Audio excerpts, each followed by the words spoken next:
আসসালামু আলাইকুম সুপ্রিয় দর্শক মণ্ডলী, আজকে আমাদের সামনে একজন কৃষক ভাই, তিনি কিন্তু আজকে আমাদের নার্সারিতে আসছে শুধুমাত্র টমেটোর চারার জন্য। আপনার বাসা কই? আমার বাসা কিশোরগঞ্জ থানা, বাহাগলি ইউনিয়ন।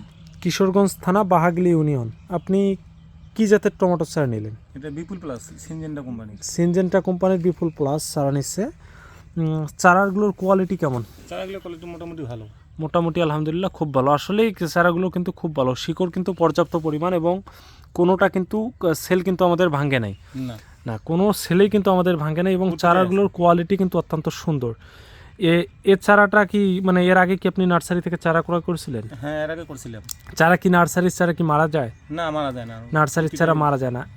এবছর যে লেট ভ্যারাইটিতে যে টমেটো চাষ করতেছেন, এর আগে কি লেট ভ্যারাইটিতে টমেটো চাষ করছিলেন? হ্যাঁ, করছিলাম এর আগে। এর আগে কোন বছর করছিলেন? প্রায় 2-3 বছরের মতো হবে। মানে দাম কি লেট ভ্যারাইটিতে পাওয়া যায়? হ্যাঁ, বৈশাখ জ্যৈষ্ঠ মাসের দিকে প্রচণ্ড গরমের কারণে টমেটো বেশ দামও থাকে। বেশ দাম থাকে না? কত মন বিক্রি করছিলেন সে সময় লেট ভ্যারাইটি? 50 থেকে 55 মনের মতো হবে। মানে দাম কেমন বিক্রি করছিলেন মন? 1000 টাকা 1200 টাকা মন। 1000 থেকে 1200 টাকা মন বিক্রি করা যায়। 1000-1200 টাকা মন বিক্রি করলে টমেটো কি লাভ হয়? হ্যাঁ, লাভ হয় পর্যাপ্ত। আপনি জানেন এই বিপুল প্লাস টমেটো গাছপুরতে কিন্তু 20 কেজি টমেটো উত্তোলন করা যায়। হ্যাঁ, আপনি ভালোভাবে যত্ন করবেন, ইনশাল্লাহ 20 কেজি টমেটো পাবেন।